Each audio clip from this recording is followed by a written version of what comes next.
नमस्कार। आज हम सुमित्रा नंदन पंत द्वारा लिखी गई कविता वे आंखें का अध्ययन करेंगे। इस कविता के पहले हम सुमित्रा नंदन पंत का जीवन परिचय जानेंगे। कविता के लिए चित्र भाषा की आवश्यकता पड़ती है। उसके शब्द सस्वर होने चाहिए जो बोलते हों, सेब की तरह जिनके रस की मधुर लालिमा भीतर न समा सकने के कारण बाहर झलक पड़े। पल्लव की भूमिका में ये पंक्तियाँ उन्होंने लिखी हैं। सुमित्रा नंदन पंत, जिनका मूल नाम गोसाई दत्त, जन्म सन 1900, कौसानी जिला अल्मोड़ा उत्तरांचल में। प्रमुख रचनाएं वीणा, ग्रंथि, पल्लव, गुंजन, युगवाणी, ग्राम्या, चिदंबरा, उत्तरा, स्वर्ण किरण, कला और बूढ़ा चांद, लोकायतन आदि। सम्मान भारतीय ज्ञानपीठ पुरस्कार और साहित्य अकादमी सम्मान। सोवियत लैंड नेहरू पुरस्कार, पद्म भूषण, मृत्यु सन 1977। छायावाद के महत्वपूर्ण स्तंभ सुमित्रा नंदन पंत प्रकृति के चितेरे कवि हैं। हिंदी कविता की प्रकृति को पहली बार प्रमुख विषय बनाने का काम पंत जी ने ही किया। उनकी कविता प्रकृति और मनुष्य के अंतरंग संबंध का दस्तावेज है। उनकी प्रारंभिक शिक्षा कौसानी के गांव में तथा उच्च शिक्षा बनारस और इलाहाबाद में हुई।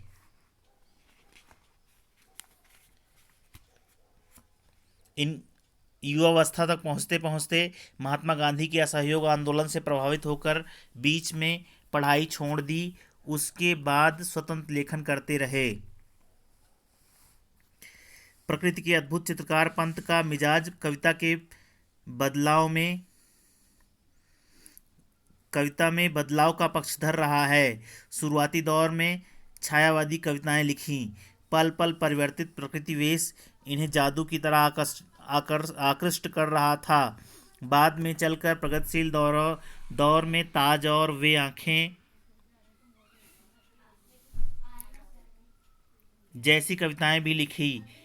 इसके साथ ही अरविंद के मानववाद से प्रभावित होकर मानव तुम सबसे सुंदरतम जैसी पंक्तियां भी लिखते रहे।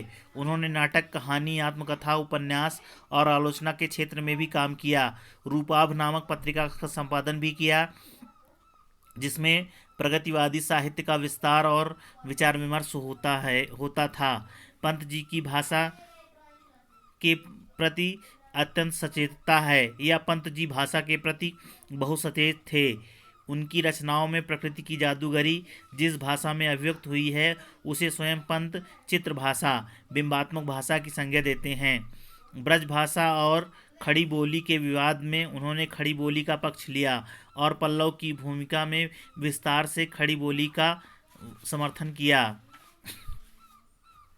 प्रस्तुत कविता वे आंखें पंत जी के प्रगतिशील दौर की कविता है।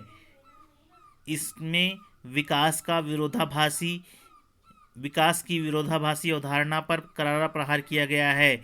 युग युग के शोषण के शिकार किसान का जीवन कवि को आहत करता है। दुखद बात यह है कि स्वाधीन भारत में भी किसानों को केंद्र में रखकर व्यवस्था ने निर्णायक हस्तक्षेप नहीं किया। कविता ऐसे ही दुष्चक्र में फंसे किसानों के व्यक्तिगत एवं पारिवारिक दुखों की परतों को खोलती है और स्पष्ट करती है कि विभाजित समाज की वर्गीय चेतना का खाका प्रस्तुत करती है। आइए कविता की तरफ चलते हैं। वे आंखें अंधकार की गुहा सरीखी, उन आँखों से डरता है मन। भरा दूर तक उनमें दारुण दैन्य दुख का नीरव रोदन। वह स्वाधीन किसान रहा, अभिमान भरा आँखों में इसका। छोड़ उसे मझधार आज संसार कगार सदिश बह खिसका। लहराते हुए खेत दृगों में हुआ बेदखल वह अब जिनसे, हंसती थी उसके जीवन की हरियाली जिनके तृण तृण से। आँखों में ही घूमा करता वह उनकी आँखों का तारा, कारकुनों की लाठी से जो गया जवानी में ही मारा। बिका दिया घर द्वार महाजन ने, न ब्याज की कौड़ी छोड़ी। रह रहे आँखों में चुभती वह कुर्क हुई बर्धों की जोड़ी।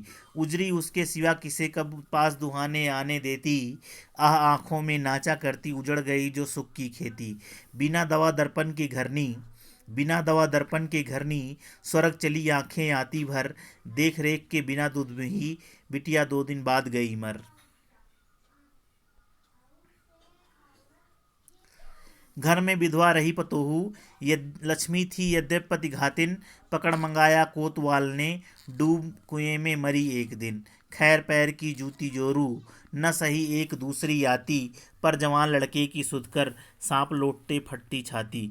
पिछले सुख की स्मृति आंखों में क्षण भर एक चमक है लाती, तुरंत शून्य में गड़ वह चितवन, तीखी नोक सर्दिश बन जाती। चलिए इसका भावार्थ देखते हैं। अंधकार की गुहा सरीखी, गुहा मतलब गुफा, सरीखी मतलब समान, दारुण मतलब भयानक घोर, निर्दय मतलब दैन्य मतलब दीनता या दरिद्रता, नीरव मौन शब्द रहित, रोदन रोना विलाप करना, स्वाधीन स्वतंत्र, अभिमान गर्व, मझधार धारा के बीच अर्थात समस्याओं के बीच, कगार नदी का ऊंचा किनारा, टीला सदिश समान। इस काव्यांश में कवि ने किसानों की दुर्दशा का मार्मिक चित्रण किया है और किसान की आंखें दुख दीनता से भरी अंधेरी गुफा के समान भयानक लगती हैं। जिस प्रकार अंधेरी गुफा के भीतर झांकने से डर लगता है, उसी प्रकार किसान की आंखों में देखने से भी भय लगता है, क्योंकि उनके रोशनी की कोई चिंगारी नहीं दिखाई देती, अर्थात उनके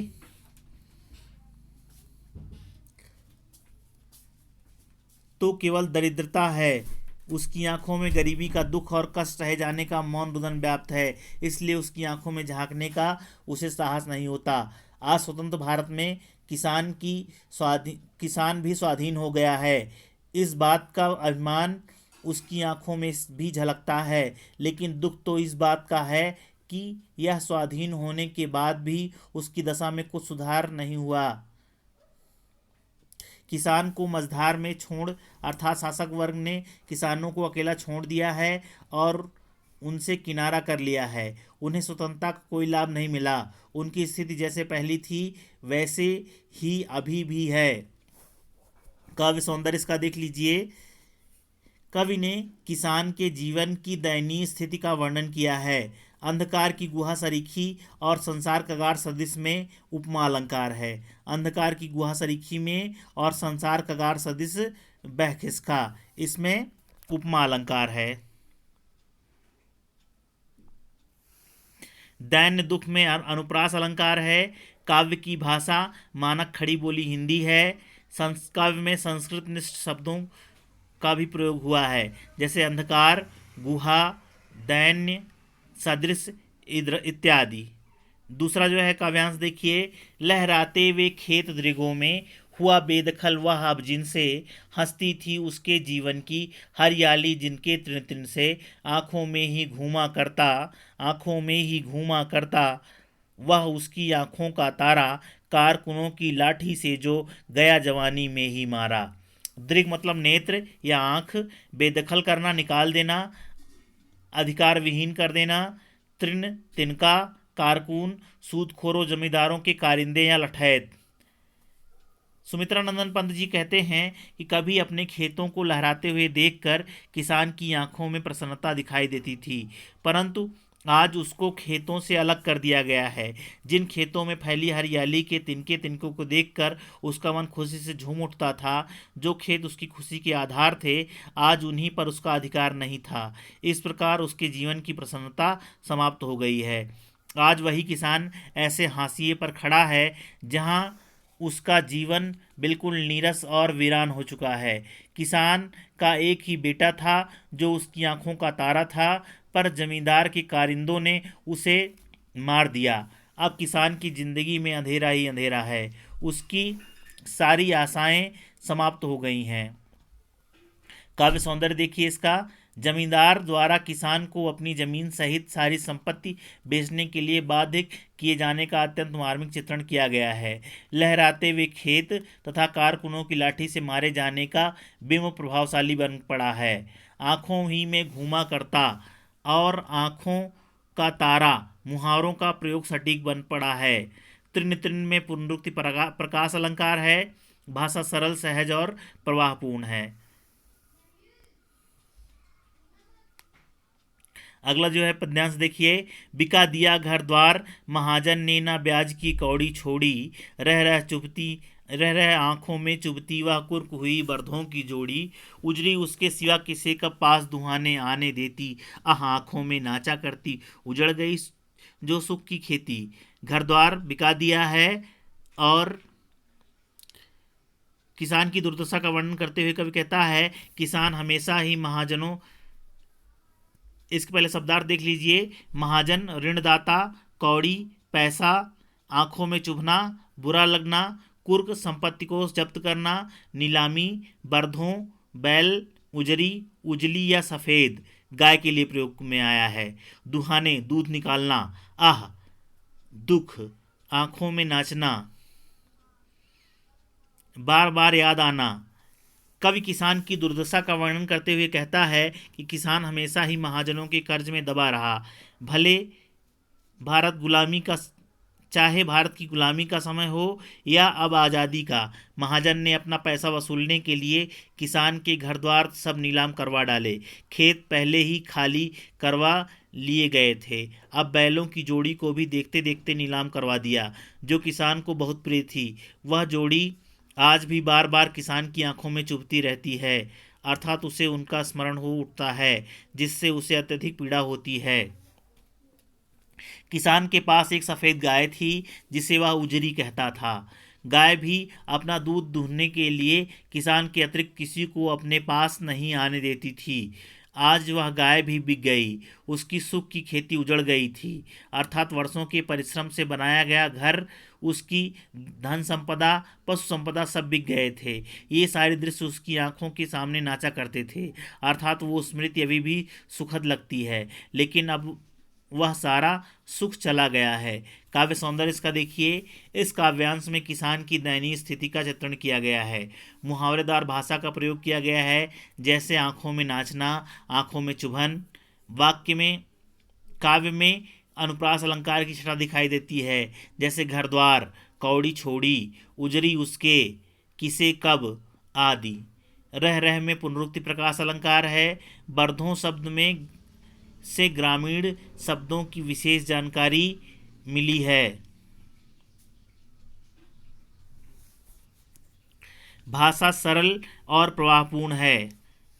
अगला जो है भाग देखिए, बिनवा दर्पण की घरनी, स्वर्ग चली आंखें आती भर, देख रेख के बिना दूध मुही, बिटिया 2 दिन बाद गई मर, घर में विधवा रही पतोहू, लक्ष्मी थी यद्यप पति घातिन, पकड़ मंगाया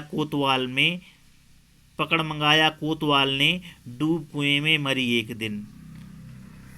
दवा दर्पण दवा आदि, घरनी पत्नी, गृहस्वामिनी, दूधमुही दूध पीने वाली छोटी बच्ची, पतोहू पुत्रवधू। सुमित्रा नंदन पंत जी यहाँ कहते हैं कि किसान के दुखों का अंत नहीं हुआ है। किसान की सारी संपत्ति महाजनों द्वारा नीलाम करवा देने के पश्चात उसके पास एक कौड़ी भी नहीं बची। ऐसी परिस्थितियों में उसकी पत्नी के बीमार होने और दवा के लिए धन का अभाव होने के कारण वह भी स्वर्ग चली गई। पत्नी की मृत्यु के उपरांत उसकी दूध पीने वाली छोटी बेटी भी उचित पालन पोषण के अभाव में चल बसी। इस प्रकार विपत्तियों ने उसे घेर लिया। किसान का बेटा, पत्नी व बेटी तो काल की ग्रास ही बन चुके थे। केवल घर में पुत्र वधू थी और उस पर भी पति की हत्या का आरोप लगाया जा रहा था, जिसे पहले घर की लक्ष्मी कहा जाता था। उसे भी एक दिन कोतवाल ने बुलाकर अपनी वासना का शिकार बना लिया। वह इस अपमान को सहन नहीं कर पाई और कुएं में डूबकर उसने प्राण दे दिए। किसान अपना सर्वस्व लुटाकर नितांत अकेला रह गया। उसके दुखों का कोई अंत नहीं था। काव्य सौंदर्य देखिए इसका। पहला है, इस काव्यांश में कवि ने किसान पर होने वाले पुलिस के अत्याचारों का मर्मस्पर्शी वर्णन किया है। इसमें करुण रस की अभिव्यक्ति हुई है। दवा दर्पण में अनुप्रास अलंकार है। ग्रामीण शब्दावली का प्रयोग किया गया है, जैसे लक्ष्मी, पतोहू आदि। सहज एवं सुबोध भाषा का इस्तेमाल हुआ है। अंतिम पैराग्राफ देखिए, खैर पैर की जूती जोरू, न सही एक दूसरी आती, पर जवान लड़के की सुध कर सांप लौटते फटती छाती, पिछले सुख की स्मृति आंखों में क्षण भर एक चमक है लाती, तुरंत शून्य में गड़ वह चितवन, तीखी नोक सर्दिश बन जाती। पैर की जूती उपेक्षित या तिरस्कृत, जोरू पत्नी, सुध याद, सांप लौटना जलन होना, छाती फटना बहुत दुख होना, चितवन दृष्टि या देखना। कवि सुमित्रा नंदन पंत जी कहते हैं कि पत्नी को आमतौर पर पैर की जूती के समान तुच्छ समझा जाता है। कहा जाता है कि एक नस रही तो दूसरी आ जाएगी। उसी मानसिकता के चलते किसान अपनी पत्नी को तो फिर भी भूलने का प्रयत्न करता है, पर अपने जवान बेटे की असमय मृत्यु का स्मरण होने पर उसकी छाती पर सांप लौटने लगते हैं, अर्थात उसका दुख असहनीय हो जाता है। अपने अतीत के सुखद क्षणों को स्मरण होने पर कुछ देर के लिए किसान की आंखों में खुशी दिखाई देती है। सुखद स्मृतियों से बाहर निकलने और वास्तविकता से परिचित होने पर उसी क्षण उसकी दृष्टि शून्य में खो जाती है, जो एक तीखी सुई के समान बनकर उसके हृदय में चुभती रहती है। अर्थात सुख की चमक क्षणिक है, जबकि दुख का कोई अंत नहीं है। इस प्रकार किसान के जीवन में केवल हताशा, निराशा और दुख ही शेष रह गया है। काव्यगत सौंदर्य देख लीजिए इसका। इस काव्यांश में किसान की मानसिक पीड़ा का करुण चित्र प्रस्तुत किया गया है। न सही एक दूसरी आती कहकर नारी के प्रति संकुचित तथा रूढ़िवादी सोच उजागर की गई है। मुहावरेदार भाषा का प्रयोग किया गया है, जैसे सांप लौटना, छाती फटना, पैर की जूती, तीखी नोक सदृश बन जाती में उपमा अलंकार है। भाषा सरल, सहज एवं सरस है। तो यह रहा आपका वे आंखें कविता, और अगले वीडियो में हम इसके प्रश्नोत्तर करेंगे। तब तक के लिए स्वस्थ रहिए, घर पर रहिए, सुरक्षित रहिए। धन्यवाद।